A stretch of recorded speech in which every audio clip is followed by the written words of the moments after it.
ಕಾಳಿದಾಸ ದಾರಿಯಲ್ಲಿ ಬರ್ತಾ ಇದ್ದಾನೆ, ಪಾಪ ನೀರಡಿಕೆ ಆಗಿದೆ.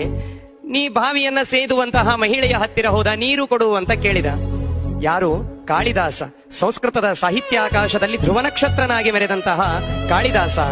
ಆ ಕಾಳಿದಾಸನ ಹತ್ತಿರ ಕಾಳಿದಾಸ ಬಂದು ಆ ಸ್ತ್ರೀ ಹತ್ತಿರ ಕೇಳಿದರೆ ಸ್ತ್ರೀ ಹೇಳ್ತಾಳಂತೆ, ನೀನು ಯಾರು ಅಂತ ಪರಿಚಯನೇ ಇಲ್ಲ, ಪರಿಚಯ ಇಲ್ಲ ಅಂದ ಮೇಲೆ ನಾನು ಹೇಗೆ ನಿನಗೆ ನೀರು ಕೊಡ್ಲಿ ಅಂತಾಳೆ. ಆಗ ಅವನು ಹೇಳ್ದ, ಇಲ್ಲ ನಾನೊಬ್ಬ ಪ್ರವಾಸಿ ಅಂತ ತಿಳಿದುಕೋ ಅಂತ ಹೇಳಿದ. ಅದಕ್ಕೆ ಆ ಸ್ತ್ರೀ ಹೇಳ್ತಾಳಂತೆ, ಜಗತ್ತಿನಲ್ಲಿ ಇಬ್ಬರೇ ಪ್ರವಾಸಿಗರು, ಒಂದು ಸೂರ್ಯ, ಒಂದು ಚಂದ್ರ. ಅವರಿಬ್ಬರೇ ಪ್ರವಾಸಿಗರು, ಎಲ್ಲಾ ಊರಿನಲ್ಲಿಯೂ ಇರ್ತಾರೆ, ಎಲ್ಲಾ ಕಡೆನೂ ಮುಳುಗ್ತಾರೆ, ಎಲ್ಲಾ ಕಡೆನೂ ಹೇಳ್ತಾರೆ, ಅವರಿಬ್ಬರೇ ಪ್ರವಾಸಿಗರು ಅಂತ ಹೇಳಿ. ಸರಿ, ಕಾಳಿದಾಸ ಅಂತಾನೆ, ಇಲ್ಲ ನಾನೊಬ್ಬ ಅತಿಥಿ ಅಂತ ತಿಳಿದುಕೋ ಅಂತ. ಅದಕ್ಕೆ ಆ ಸ್ತ್ರೀ ಹೇಳ್ತಾಳೆ, ಜಗತ್ತಿನಲ್ಲಿ ಇಬ್ಬರೇ ಅತಿಥಿಗಳು, ಒಂದು ಯೌವನ, ಇನ್ನೊಂದು ಹಣ. ಅದು ಬರುತ್ತೆ ಹೋಗುತ್ತೆ, ಅತಿಥಿಗಳು ಹಾಗೇನೆ ಬರ್ತಾರೆ ಹೋಗ್ತಾರೆ, ಯಾರೂ ಇರೋದೇ ಇಲ್ಲ. ಅಂದ ಮೇಲೆ ಒಂದು ಯೌವನ, ಒಂದು ಹಣ, ಇದು ಇಬ್ಬರೇ ಅತಿಥಿಗಳು, ನೀನಲ್ಲ ಅಂತಾಳೆ. ಮತ್ತೆ ಕಾಳಿದಾಸ್ ಅಂತಾನೆ, ಇಲ್ಲ ನಾನೊಬ್ಬ ಸಹನಾಶೀಲ ವ್ಯಕ್ತಿ ಅಂತ ಹೇಳಿಕೊಳ್ತಾನೆ. ಜಗತ್ತಿನಲ್ಲಿ ಇಬ್ಬರೇ ಸಹನಾಶೀಲ ವ್ಯಕ್ತಿಗಳು ಅಂತಾಳೆ ಹೆಣ್ಮಗಳು. ಯಾರು ಅಂತ ಕೇಳಿದ್ರೆ, ಒಂದು ಭೂಮಿ, ಇನ್ನೊಂದು ಗಿಡ. ನಾವು ಕಲ್ಲು ಒಗೆದರೂ ಹಣ್ಣನ್ನ ಕೊಡ್ತದೆ, ನಾವು ಏನು ಮಾಡಿದರೂ ಭೂಮಿ ನಮ್ಮನ್ನ ಎತ್ತಿ ಹಿಡಿತದೆ. ಅವರಿಬ್ಬರೇ ಸಹನಾಶೀಲ ವ್ಯಕ್ತಿಗಳು ಅಂತ. ಕೊನೆಗೆ ಕಾಳಿದಾಸ ಅಂತಾನೆ, ನಾನೊಬ್ಬ ಹಠವಾದಿ ಅಂತ ತಿಳಿದುಕೋ. ಜಗತ್ತಿನಲ್ಲಿ ಇಬ್ಬರೇ ಹಠವಾದಿಗಳು ಅಂತಾರವಳು. ನೋಡಿ ಕಾಳಿದಾಸನ ಪರಿಸ್ಥಿತಿ ಏನಾಗಿರ್ಬೇಕು. ಎಲ್ಲದಕ್ಕೂ ಒಂದೊಂದು ಉತ್ತರವನ್ನ ಕೊಟ್ರೆ, ನಾವು ಒಂದು ನಿಮಿಷ ಲೋಟದಲ್ಲಿ ನೀರು ಹಾಕದೇ ಇದ್ರೆ ಎದ್ದು ಹೋಗಿ ತಗೊಂಡು ಬರ್ತೇವೆ, ಮಡ್ನೀರ್ ಅನ್ನೋದು ನೋಡೋದಿಲ್ಲ.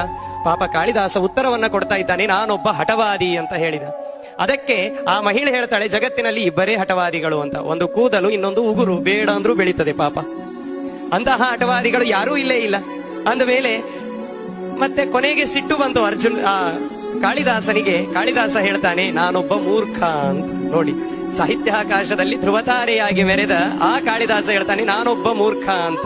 ಅದಕ್ಕೆ ಆ ಸ್ತ್ರೀ ಹೇಳ್ತಾಳೆ, ಜಗತ್ತಿನಲ್ಲಿ ಇಬ್ಬರೇ ಮೂರ್ಖರು ಅಂತಂತಾಳೆ. ಎಲ್ಲಾ ಮುಗಿಸಿ ಶಾಣೆಯ ಆಯ್ತು, ಪಂಡಿತ ಅಂತ ಆಯ್ತು, ವಿದ್ವಾಂಸ ಆಯ್ತು, ಸಹನಾಶೀಲ ವ್ಯಕ್ತಿ ಆಯ್ತು, ಏನಾದ್ರೂ ಕೂಡ ಉತ್ತರ ಬರ್ತಾನೆ ಇತ್ತು. ಮೂರ್ಖ ಅಂತ ಹೇಳಿದಾಗಲೂ ಕೂಡ ಉತ್ತರ ಬಂತು, ಜಗತ್ತಿನಲ್ಲಿ ಇಬ್ಬರೇ ಮೂರ್ಖರು. ಯಾರಿಬ್ಬರು ಅಂತಂದ್ರೆ, ರಾಜ್ಯದ ಬಗ್ಗೆ ಪರಿಜ್ಞಾನ ಇಲ್ಲದೇನೆ ರಾಜ್ಯವಾಳುವಂತಹ ರಾಜ, ಅವನಲ್ಲಿ ಗುಣಗಳಿಲ್ಲದೆ ಇದ್ದರೂ ಕೂಡ ಹೊಗಳುವಂತಹ ಮಂತ್ರಿ, ಇವರಿಬ್ಬರು ಮೂರ್ಖರು ಅಂತ ಹೇಳ್ತಾಳೆ. ಕೊನೆಗೆ ಸಾಷ್ಟಾಂಗ ನಮಸ್ಕಾರವನ್ನ ಹಾಕಿಬಿಟ್ಟ ಕಾಳಿದಾಸ. ತಪ್ಪಾಯ್ತು ಅಂತ ಆಗ ಮುಖ ಎತ್ತಿ ನೋಡಿದರೆ ಆ ಸ್ತ್ರೀ ಸರಸ್ವತಿಯಾಗಿ ನಿಂತಿದ್ದಾಳೆ. ಆಗ ಹೇಳ್ತಾಳೆ, ನಿನ್ನ ಅರಿವು ನೀನಿದ್ದರೆ ನೀನು ಮನುಷ್ಯನಾಗ್ತೀಯ ಅಂತ. ಮಕ್ಕಳನ್ನ ಹಣದ ಹರಿವಿನಲ್ಲಿ ಬೆಳೆಸಿದರೆ ಮಕ್ಕಳು ಶ್ರೀಮಂತರಾಗ್ತಾರೆ, ಅದೇ ಮಕ್ಕಳನ್ನ ಬಡತನದ ಸೋಗೆಯಲ್ಲಿ ಬೆಳೆಸಿದರೆ ಮಕ್ಕಳು ಮನುಷ್ಯರಾಗ್ತಾರೆ. ನಮ್ಮ ಮಕ್ಕಳು ಮನುಷ್ಯರಾಗಬೇಕೇ ಹೊರತು ಶ್ರೀಮಂತರಾಗುವುದಲ್ಲ.